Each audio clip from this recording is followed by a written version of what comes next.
jasage de jeux de rôle. Pour je vais vous présenter une série de top 5. Parce que dans le fond, depuis qu'on est en quarantaine, j'écoute non-stop à peu près des top 5, 10, 12, 13, 100 sur des jeux de société. Beaucoup, beaucoup. On écoute beaucoup de top jeux de société. Fait que là, je suis comme un peu en mode top. Et en plus, sur Facebook, c'est ainsi, genre, c'est dites-moi quelque chose top 5 puis je vais vous le faire. T'sais. Fait que j'ai fait comme je vais rentrer dans le mood top 5, vous comprenez? Fait que aujourd'hui, mon premier top 5 va être le top 5 des univers de jeux que je préfère. Allons-y comme cela. T'sais. En cinquième position, c'est un jeu que j'ai jamais joué. C'est bizarre. Mais j'ai joué longtemps à Warhammer Fantasy, le jeu d'armée de figurines que ça coûte 2000$ pour avoir un peu de fun. Là. Bon, cet univers-là, je le trouve vraiment magique. Il est le fun. Il est comme sérieux. Il y a un peu d'humour dedans. Puis là, on englobe un peu. Tu sais, je le connais moins, mais celui de 40 000, je suis sûr qu'il est vraiment cool aussi. Puis il y a aussi Blood Bowl qui est comme inclus dans le Warhammer Fantasy. Puis tu sais, le monde s'appelle Warhammer World. Là. J'ai checké un peu sur Internet. J'ai pas trouvé le nom du monde. Mais ça va être ça. Tu sais, ça, c'est ma cinquième position, le Warhammer World. En quatrième position, c'est Rokugan, The Legend of the Five Rings. Je trouve que c'est un bel univers. Je trouve que l'histoire est bonne. C'est bien découpé. Chaque clan pas de ninja, de samouraï. Chaque clan de samouraï est bien décrit, est original. Ils ont tout leur job à faire dans l'univers.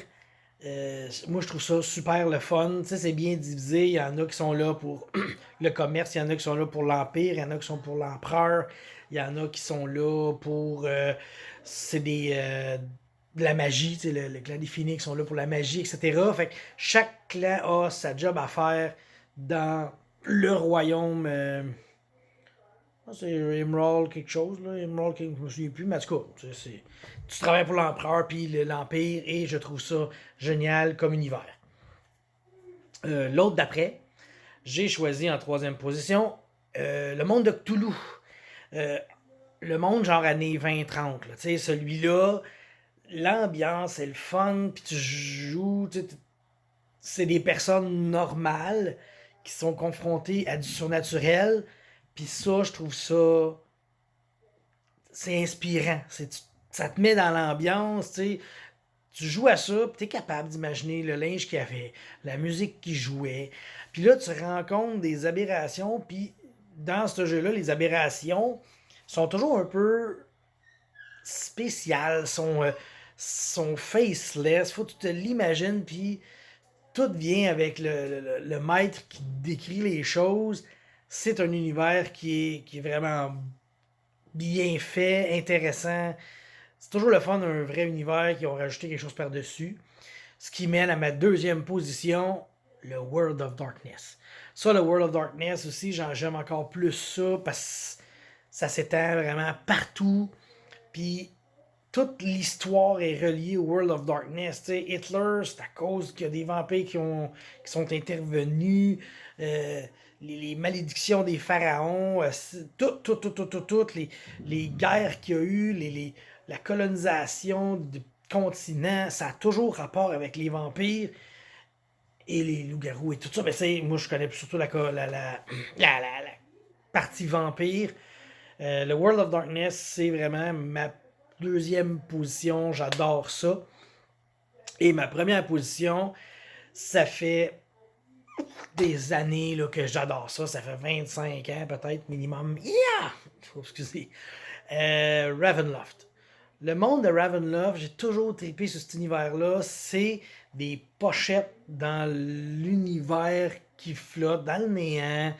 Puis chaque place a ses propres lois, puis ses propres, à la limite, des lois de la physique, son propre style. Tu sais, moi, j'en ai joué une coupe, puis il y avait. On jouait dans c'était genre égyptien, tu sais. Puis il y en a que c'est plus ben, la Barovie, là, que c'est comme la Transylvanie, tu sais. Chaque place a sa saveur vraiment particulière, tu sais. Puis moi, je me souviens dans une de mes games, j'avais un de mes joueurs qui avait fait un perso, puis on avait fait la game de Strad, tu sais. Puis à la fin de la game, lui, il pouvait pas continuer dans la deuxième. Il voulait continuer cette game-là, puis il pouvait pas continuer. Puis il avait fait un prêtre tueur de morts vivants, blablabla. Fait que lui, quand le monde sont sortis par les brumes pour s'en aller ailleurs, lui, Ravenloft, il a comme mis la main dessus, puis ils ont fait son propre domaine de Ravenloft qui était béni totalement. Fait que tu sais, dans les brumes de Ravenloft, tu te promenais, puis il y avait toujours une petite lueur blanche d'espoir, mais tu sais, tu peux pas te rendre là, c'est Ravenloft, c'est les brumes qui t'amènent là, ou les Vistani. Fait que tu sais, c'était là, mais tu sais, ça n'a jamais servi, mais dans mon lore, ça existait cet endroit-là. Puis c'est ma première position d'univers Ravenloft dans Donjon Dragon 2e édition avancée. J'ai toujours capoté là-dessus. J'ai des mentions honorables parce que il y en a quand même beaucoup. Puis il y a deux autres mentions que je voulais donner. Deadlands. Deadlands de Savage World. J'ai aimé ça. L'ambiance que ça donne. Euh, la magie qui est plus ou moins acceptée par les cartes, les Indiens, les cowboys, tout ça. Deadlands.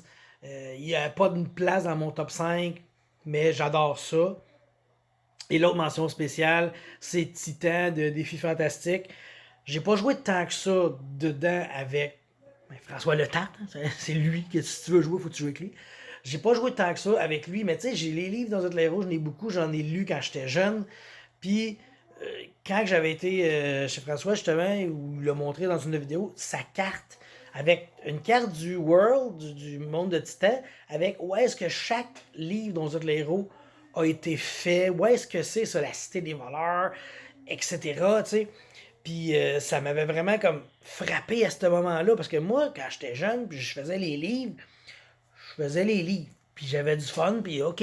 Mais là, en voyant cette carte-là, avec tout qu'est-ce qui est où, là, c'était too much. J'ai fait, oh mon Dieu, c'est trop hâte de savoir tout ça, de voir tout ça, de visualiser les continents, puis les villes, etc. Fait que c'était mes mentions spéciales. Donc, pour conclure, cinquième position, c'est le monde de Warhammer. Quatrième, c'était Rokugan. Troisième, c'était le monde de Cthulhu. Deuxième, c'était le World of Darkness. Et en première position, c'était Ravenloft. À la prochaine.